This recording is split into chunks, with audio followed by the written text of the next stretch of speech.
മൈക്കിളപ്പൻ വീണ്ടും മാസാവുകയാണ്. എങ്ങനെയാണെന്നല്ലേ? തൻ്റെ AI പ്രകടനത്തിലൂടെ മമ്മൂക്കയുടെ കിടിലൻ കഥാപാത്രം തിരിച്ചെത്തിയിരിക്കുകയാണ്. അതെ, മൈക്കിളപ്പനെക്കുറിച്ച് അതിൽ തൻ്റെ അനിയനായിട്ടുള്ള മത്തായി പറയുന്ന ചില ഡയലോഗുകളുണ്ട്, തൻ്റെ മക്കളോടായിട്ട് പറയുന്നത്. മൈക്കിളപ്പൻ എന്തായിരുന്നുവെന്നും ഒരു കാലത്ത് എന്തായിരുന്നു അദ്ദേഹത്തിൻ്റെ പവറെന്നും ഇന്നും അതെങ്ങനെ തുടരുന്നതിൻ്റെ കാരണം എന്തെന്നുമൊക്കെ അദ്ദേഹം പറയുന്ന ഡയലോഗുണ്ട്.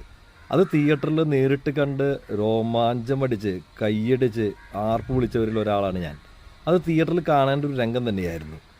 മമ്മൂക്ക കോണി ഇറങ്ങി വരുമ്പോൾ ആ പറയുന്ന ഡയലോഗും അതിനിടെ പഴയ കാലത്തെ ഒരു സ്റ്റില്ലും കാണിക്കുന്നുണ്ട്. സ്റ്റില്ലല്ല, വീഡിയോ.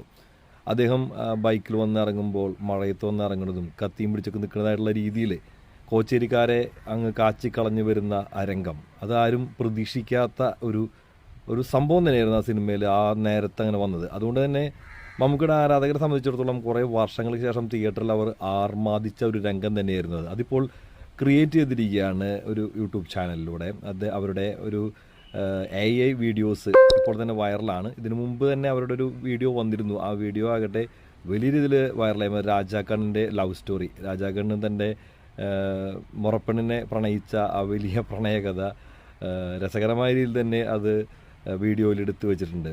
ആ ചാനലിൻ്റെ പേര് ഞാൻ മറന്നു, പക്ഷേ അതൊന്ന് കാണേണ്ട കാഴ്ച. നിങ്ങളത് ഗൂഗിളിൽ അടിച്ചു കൊടുത്താൽ നിങ്ങൾക്ക് ആ ചാനലിനെ കിട്ടും.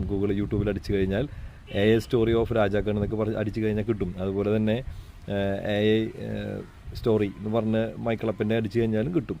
നമുക്കറിയാം, ബിഗ് ബിക്ക് ശേഷം ഭീഷ്മപർവത്തിലാണ് അമൽ നീരദും മമ്മൂക്കയും ഒരുമിക്കുന്നത്. അപ്പോൾ എല്ലാവരും വലിയ പ്രതീക്ഷകളോടെ തന്നെയാണ് കാത്തിരുന്നത്.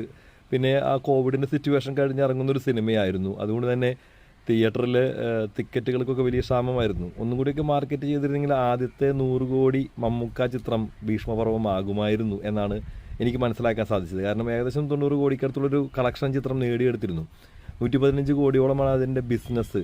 അപ്പോൾ നമുക്ക് മനസ്സിലാക്കാവോ, ഒന്നും കൂടി ഒന്ന് നല്ല രീതിയിൽ മാർക്കറ്റ് ചെയ്തിരുന്നെങ്കിൽ ആ സിനിമ അന്ന് തന്നെ 100 കോടി നേടുമായിരുന്നു. പക്ഷേ മമ്മൂക്കയ്ക്ക് ഈ വക കാര്യങ്ങളൊന്നും വലിയ ശ്രദ്ധയില്ല എന്നാണ് നമുക്ക് തോന്നിയിട്ടുള്ളത്. കാരണം ഇപ്പോൾ വരുന്ന സിനിമയുടെ വരവ് തന്നെ കണ്ടില്ലേ. നമുക്കറിയാം, എല്ലാവരും പ്രതീക്ഷിക്കുന്ന ഒരു സിനിമയാണ് കളങ്കാവലി. ആ സിനിമയ്ക്ക് അത്യാവശ്യം നല്ലൊരു ഹൈപ്പ് ഉണ്ട്. ഇപ്പോൾ അതിന് നല്ലൊരു റിലീസിങ് ഡേറ്റ് കിട്ടിയിരുന്നെങ്കിൽ, ഇപ്പോൾ കിട്ടിയിരിക്കുന്നത് 5-ാം തീയതിയാണ്.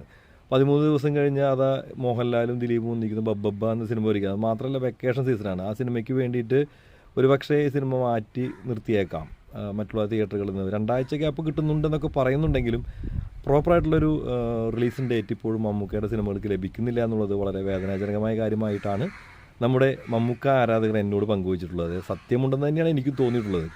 ഏതായാലും ഈ കാര്യത്തിലൊക്കെ ശ്രദ്ധ മമ്മൂക്ക കൊടുക്കട്ടെ.